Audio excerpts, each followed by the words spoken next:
Hello friends, welcome to our channel. Uttar Pradesh के GK special part 2 में आपका स्वागत है। पार्ट 1 प्लेलिस्ट में अवेलेबल है, आप जाके चलिए। आज हम पार्ट 2 के बारे में डिस्कस। देखिए, आज हम जो है उत्तर प्रदेश से इतिहास से संबंधित महत्वपूर्ण तथ्य पढ़ेंगे। ठीक है?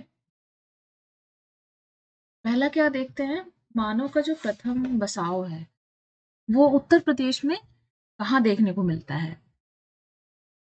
मानव का प्रथम बसाव जो है बेलन घाटी में देखने को मिलता है। ये बेलन घाटी है कि तो कहाँ पे? यह सोनभद्र से निकलने वाली और यहाँ बहने वाली बेलन नदी, जो कि टोंस की सहायक नदी है, की घाटी में स्थित है।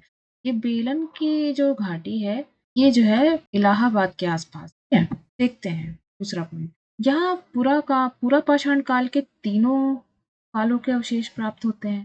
तीनों काल कौन कौन से हैं? निम्न पूरा पाषाण काल, मध्य पूरा पाषाण काल और उच्च पूरा पाषाण काल। और पुरापाषाण कालीन अवशेष कहाँ-कहाँ मिलते हैं? सोनभद्र स्थित सिंगरौली घाटी में, वाराणसी वाराणसी क्षेत्र के चकिया जनपद चंदौली में। इससे एक महत्वपूर्ण तथ्य बेलन घाटी में निकल के सामने आया था। यहाँ पे जो अस्थि निर्मित जो है माता देवी की एक सुंदर मूर्ति प्राप्त। अस्थि निर्मित मतलब हड्डियां जो ढांचे उनसे। चलिए देखते हैं आगे। फिर क्या है, मध्य पाषाण काल के जो है प्रमुख स्थल कौन कौन से हैं जो कि उत्तर प्रदेश में है। ये पहला क्या है, सराय नाहर झोपड़ी का फर्श एवं अस्थायी निवास स्थान के अवशेष है। यहाँ पे 4 शवाधान एवं 8 गर्त चूल्हे। 4 शवाधान मतलब यहाँ पे शवों को दफनाया जाता है। और महादाहा नाम से दमदमा, चौपानी, मांडो, ये चारों स्थल जो है अभी कहाँ पे है? प्रताप, वर्तमान प्रताप।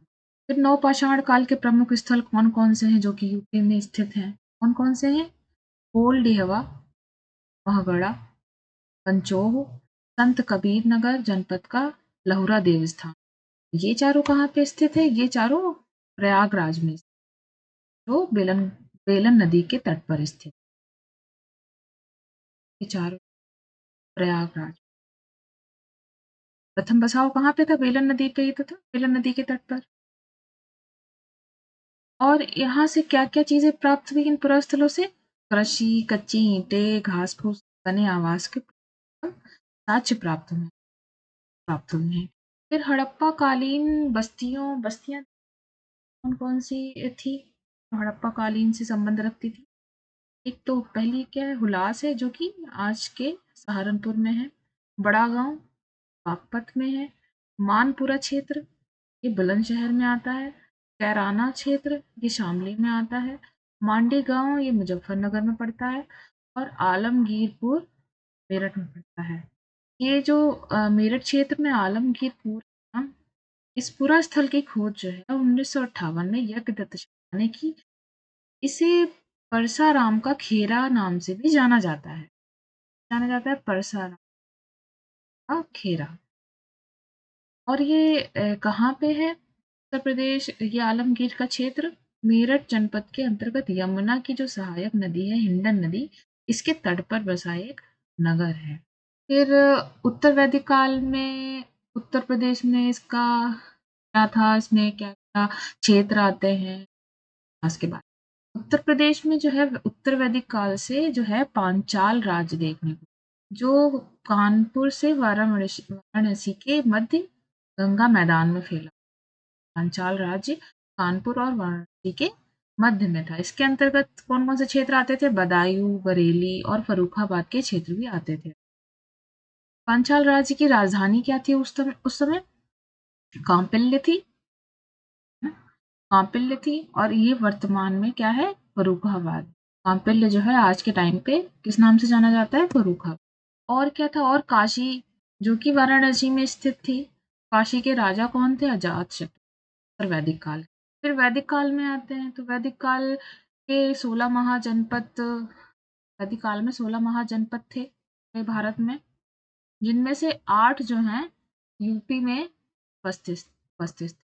और जो है 6 महाजनपदों का उल्लेख जो है एक बौद्ध ग्रंथ है अगुंतुक निकाय और जैन धर्म भगवती सूत्र से 6 जनपदों का उल्लेख मिलता है जो यूपी में स्थित हैं, और टोटल 16 में से 8 जो हैं उत्तर प्रदेश में मिलते हैं।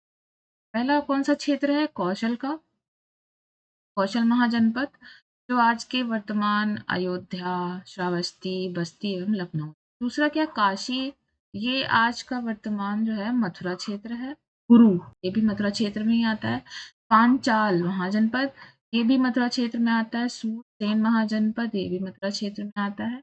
वत्स महाजनपद, ये आता है प्रयागराज क्षेत्र में। मल्ल, ये आता है कुशीनगर के क्षेत्र। चेदी, ये आता है बुंदेलखंड क्षेत्र में। ये 8 जो हैं ये यूपी में स्थित महाजनपद है, वैदिक काल में थे। फिर देखते हैं कि जैन धर्म के प्रमुख केंद्र जो है, जो कि उत्तर प्रदेश में स्थित हैं, वो कौन-कौन से हैं? जैन धर्म के मथुरा, काशी, कौशाम्बी, हस्तिनापुर, श्रावस्ती, अयोध्या, देवगढ़, महोबा, काकंडी, रौनाही, जो कि प्राचीन रत्नगिरी के नाम से। फिर उत्तर प्रदेश में बौद्ध स्थलों के बारे में बात करते हैं। पहला कौन सा है? कपिलवस्तु। कपिलवस्तु गौतम बुद्ध के पिता शुद्धोधन यहाँ के शासक। वर्तमान में कपिलवस्तु को है सिद्धार्थनगर। दूसरा क्या है? सारनाथ। सारनाथ, इसका प्राचीन नाम ऋषिपत्तन था। बुद्ध जी ने यहाँ पे अपना प्रथम उपदेश दिया था, जिसे धर्म चक्र प्रवर्तन भी कहते हैं। बुद्ध ने अपने बौद्ध संघ की स्थापना सारनाथ में ही की थी। फिर कौन सा स्थल है? कुशीनगर। बुद्ध की यह परिनिर्वाण स्थली थी, मतलब यहाँ पे इन्होंने अपना शरीर छोड़ा। यह मल्लगढ़ राज्य की वर्तमान कुशीनगर एवं देवरिया की राजधानी थी। नेक्स्ट कौन सा है? श्रावस्ती, ये कौशल राज्य की राजधानी थी, जो कि राप्ती नदी के तट। बुद्ध ने सर्वाधिक उपदेश जो है वो श्रावस्ती में दिए। सारे जो पॉइंट्स हैं ये एग्जाम के इंटरव्यू से काफी इंपॉर्टेंट है, वो चाहे यूपी का ही कोई एग्जाम हो या फिर पैन इंडिया। ये वीडियो आप आखिरी तक अच्छे से देखिए, पढ़िए, ताकि यहाँ से क्वेश्चन जरूर फंसेंगे आपके एग्जाम में। आगे देखते हैं। और कौन सा क्षेत्र है बौद्ध? रामग्राम या कौलई। कौली ये गढ़ राज्य की राजधानी थी। वर्तमान गोरखपुर के रामगढ़ ताल पर स्थित है। नेक्स्ट, देवदाह, यह गौतम बुद्ध का ननिहाल था। ठीक है, ये वर्तमान में महाराजगंज के नेपाल सीमा पर स्थित नगर कौन सा है? डूंडीबारी क्षेत्र। नेक्स्ट क्या है? पावा बौद्ध स्थल। पावा बौद्ध स्थल, यह वर्तमान कुशीनगर के फाजिल नगर कटियान क्षेत्र में। आगे देखते हैं। गुप्त काल में उत्तर प्रदेश की क्या स्थिति थी? काल में क्या स्थिति देखते हैं। गुप्त काल में ही भारत के प्रथम जो है शिखर युक्त जो मंदिर हैं उनका निर्माण हुआ, जिसे देवगढ़ या ललितपुर जिला के प्रसिद्ध दशावतार मंदिर के रूप में जाना जाता है। ललितपुर में है, ललितपुर में है देवगढ़। यहाँ शेष शैया पर विराजमान विष्णु की सुंदर प्रतिमा स्थापित है। क्या वही है गद्देनुमा, और यहाँ विष्णु भगवान लेटे हुए वो वाली मूर्ति। भारत में शिखर युक्त मंदिरों का निर्माण गुप्त काल में आरंभ हुआ। क्वेश्चन बन सकता है कि शिखर युक्त मंदिरों का निर्माण कब से आरंभ हुआ, कौन से काल से? तो काल से है, गुप्त काल से। इसका सुंदर उदाहरण कौन सा है? देवगढ़ ललितपुर का दशावतार। इंपॉर्टेंट पॉइंट्स हैं, अच्छे से। कानपुर में ईंटों से निर्मित जो है, कानपुर में भितरगांव का मंदिर, भितरगांव की काल का है, गुप्त काल। और देखते हैं क्या गुप्त काल में ही जो है आदि भागवत मतलब वैष्णव धर्म के मुख्य केंद्र कौन थे? काशी। और शैव धर्म के भी मुख्य केंद्र थे, कौन थे? काशी और मथुरा। उत्तर प्रदेश के गोरखपुर से, है ना? तो उत्तर प्रदेश के गोरखपुर में शैव धर्म के नाथ अथवा गौरच समुदाय की नींव पड़ी, जो आज भी हठ योग की अपनी विशिष्टता के लिए दुनिया भर में जाना। अब उत्तर प्रदेश में मध्यकालीन इतिहास का विवरण देखते हैं। उत्तर प्रदेश के मध्यकालीन इतिहास का प्रारंभ जो है गुलाम की स्थापना के साथ मध्यकाल। फिर क्या है? तुगलक वंश आता है। तुगलक वंश के जो सुल्तान फिरोज तुगलक है, उनके तो क्षेत्र स्थापित किए कार्यों के, तो उन्होंने जो क्षेत्र है जौनपुर, वो इन्होंने ही स्थापित करवाया था। इसकी याद में करवाया था? अपने चचेरे भाई फखरुद्दीन जौना खान, मोहम्मद बिन तुगलक भी। दूसरा कौन सा? फिरोजाबाद क्षेत्र की स्थापना कराई, जो कि दिल्ली के निकट यमुना नदी के तट पर, जिसे फिरोज शाह कोटला के नाम से भी जाना जाता है। मेरठ स्थित अशोक के स्तंभ लेख, अशोक के स्तंभ लेख पहले मेरठ में थे। इन अशोक के स्तंभ लेख को दिल्ली ले जाकर स्थापित कराया, किसने कराया? सुल्तान फिरोज तुगलक ने। काफी इम्पोर्टेंट पॉइंट है। फिर क्या? फिर सिकंदर लोधी, इन्होंने 506 ईस्वी में आगरा शहर की नींव रखी, इसे अपनी उप राजधानी बनाया। और इन्होंने और 583 ईस्वी में अकबर ने क्या किया था? प्रयाग का नाम बदलकर इलाहाबाद किया। अभी फिर से इलाहाबाद प्रयागराज कर दिया गया है।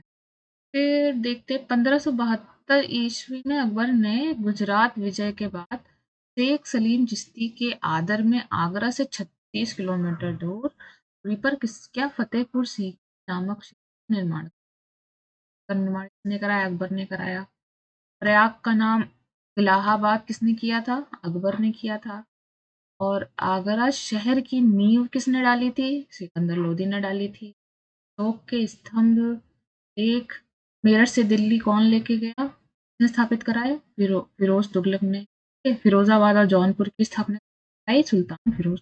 अकबर के दरबार में जो 9 रत्न थे, बीरबल और टोडरमल, ये दोनों जो हैं उत्तर प्रदेश, ये उत्तर प्रदेश के रहने। वो वीडियो अच्छी लगी हो लाइक करिए, और इसके नेक्स्ट पार्ट के लिए चैनल को सब्सक्राइब करिए, वीडियो को ज़्यादा शेयर